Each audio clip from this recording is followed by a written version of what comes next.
Welcome to Pilot Reviews, a show where we take a look at pilot episodes and see if shows are worth watching. Now, let's get into the episode. If you were a kid watching TV in the early 2010s, you definitely watched at least one of these shows. These shows were, and still are, massively popular. Their appeal is found in their weird stories and zany characters. Each episode is self-contained, but the shows have an overarching mystery. They compel you to keep watching and dive deeper into the hidden lore. I can shake a my fanny, I can shake a my can. A decade or so later, a show was released that followed this same formula, but it was perhaps a little too late to the station.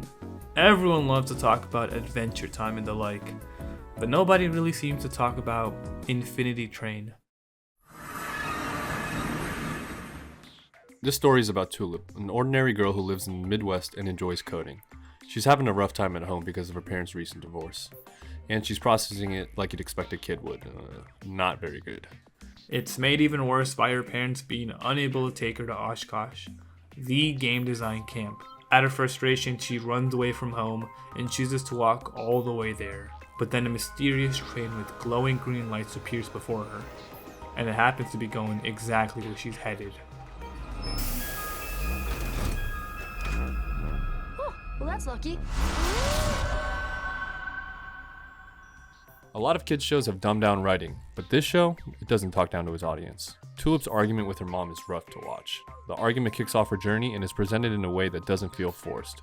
It's hard to watch, but that's what makes the drama so juicy. As soon as Tulip steps onto the train, she's swallowed by a green light before waking up in a snowy wonderland. At first, she thinks it's part of her imagination, but before she can rationalize it, we're introduced to One-One. Are you my mum? What? What? Am I what? Are you my mum? No! So you've come to bring me the sweet release of death. The talking ball that maybe talks a little too much. He reminds us of the doomer-pilled sidekick that you see in a lot of kids' things, like Luma from the Mario movie. He is cute, but he is... In an insane world, it is the same who's called crazy. One-One has two opposing personalities, one on each side of the orb. If it's not already obvious, we find him kind of grating. It's as if the writers have no filter when coming up for jokes with him, and their philosophy seems to be that if they throw 100 jokes at the wall, some of them have to land. So after they meet, Tulip stumbles across a red door. The show baits you into believing that the train is part of her imagination, just to hit you with the cold water a minute later. The entire winter landscape is confined within a single train car. Tulip rushes to the next car and is met with a tiled room.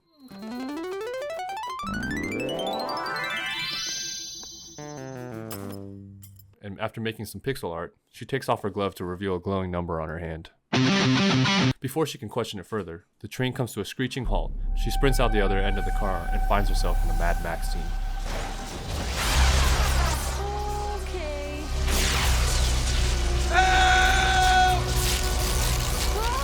She decides she wants out, but while running away, these cute little dog creatures spawn out of the ground and entice her to stay.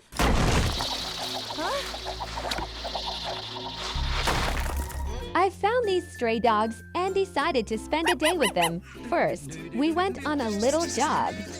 They were so hyper afterwards, so I took them to the park. This one liked giving me kisses. We had a great time. I don't think I'm meant to be a dog owner, so I abandoned them.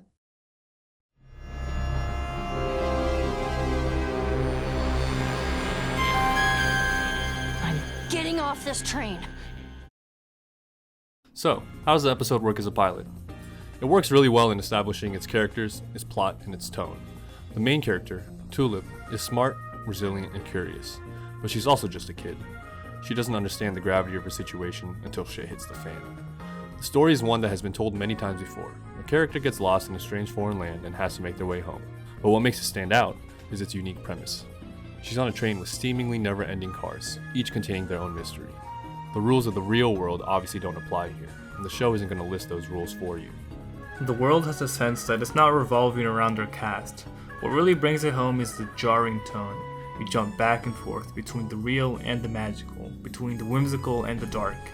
The show starts off grounded with an argument between a kid and her parents, and by the end she's fighting off a roach demon dog thing.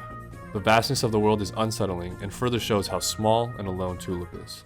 Lastly, We don't know enough about music to talk about it, but we had to mention it because that shit slaps. Infinity Train is a unique experience that stands out from its predecessors. So, how does it fall in the rankings? Gene, throw that shit up.